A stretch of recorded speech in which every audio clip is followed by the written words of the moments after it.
Hey everybody, Tim Albrecht here, and welcome to this week's episode of the Ask a YFP CFP segment of the Your Financial Pharmacist Podcast, where we feature questions from you, the YFP community, to be answered by one of YFP Planning's fee-only certified financial planners.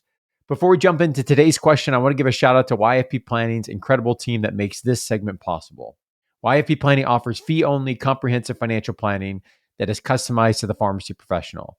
You can learn more and book a free discovery call by visiting yfpplanning.com. Again, that's yfpplanning.com. Okay, this week's question comes from a member of the YFP community that asks, I am interested in buying and selling stocks. Where do I begin, as I have not purchased stocks before? Tim Baker, what are your thoughts?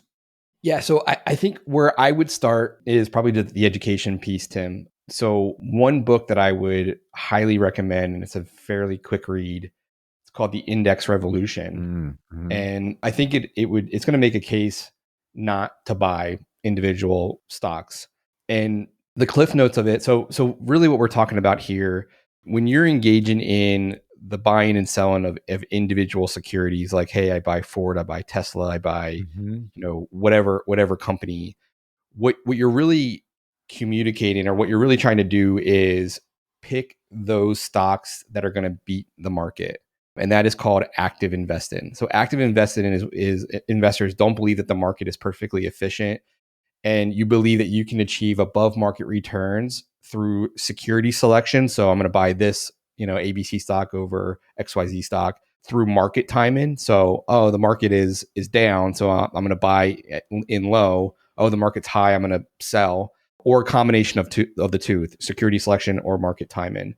However, the hard part is, you got to determine when, and unfortunately, we don't know the future. We don't have a crystal ball, and under what conditions to buy and sell. Yeah. And there's really two methods, Tim, that we use to make security selections. It's technical analysis, which is kind of looking at charts and trying to find patterns of when the price is going to move in a certain direction, or fundamental analysis, which is actually where you're, looking at the individual company and looking at earnings and line of goods, all that stuff, and you're saying, hey, I think that this company's undervalued, I'm going to buy it, or hey, I think this company's overvalued, I'm going to sell it. Mm-hmm. So those things are really, really hard to do. And if you look at the alternative, which is indexing or passive investing, this is based on the concept that markets are efficient in pricing securities. So a lot of people will say, sometimes clients will say that's like, I read this story in the New York Times or in the Wall Street Journal, like I'm going to buy the stock.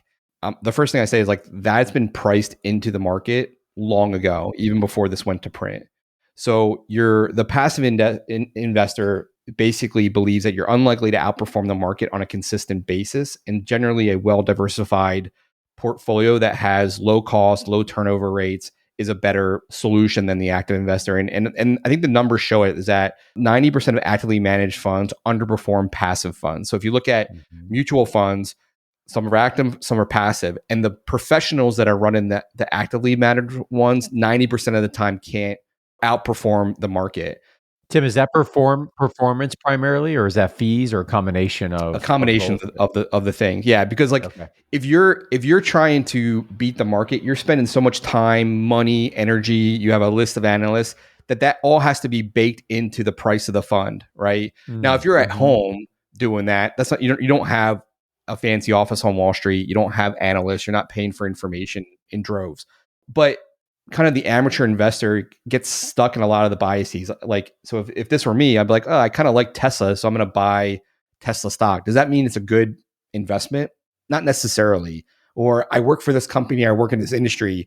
Does that mean it's a good investment? Not necessarily. So to me, the reason that you basically try to buy the market, not beat the market, is that the market will take care of us.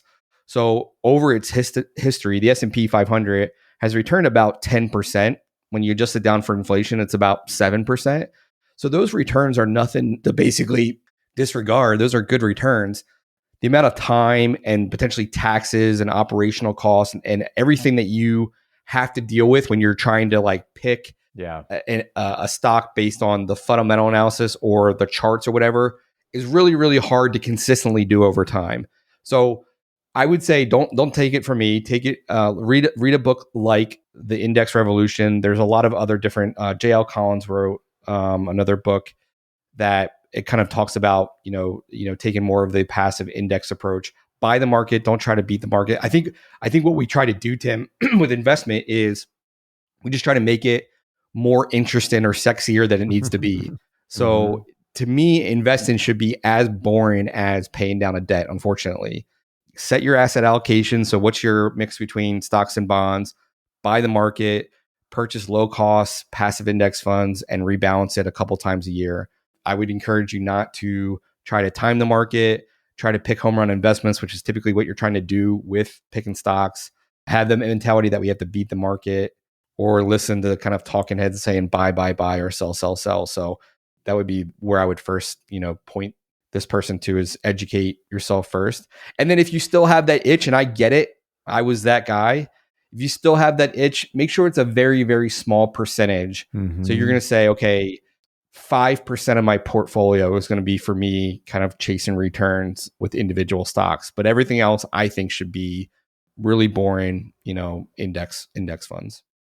And we'll link, Tim, in the show notes, the two books you mentioned, Index Revolution by Charles Ellis and Simple Path to Wealth by J.L. Collins. We'll link to those in the show notes. I think the other thing too that comes to mind here, Tim, is that when one is taking a more active approach, the activity alone triggers some of the biases that we see that can have negative consequences on our investments, right? So if we're in it and looking at it regularly and making changes and moves, there's potential tax consequences. And then also just timing in and out of the market, we potentially run the risk of, buying higher, selling lower, the opposite of what we want to be doing. And, if we have a more passive approach and we're not in it every day, looking at the numbers, we're probably less likely to be triggered by making some of those decisions short term that may not have our best output, for the long term. So, it's hard because I think that we've seen the gamification of investing and how readily available it is now,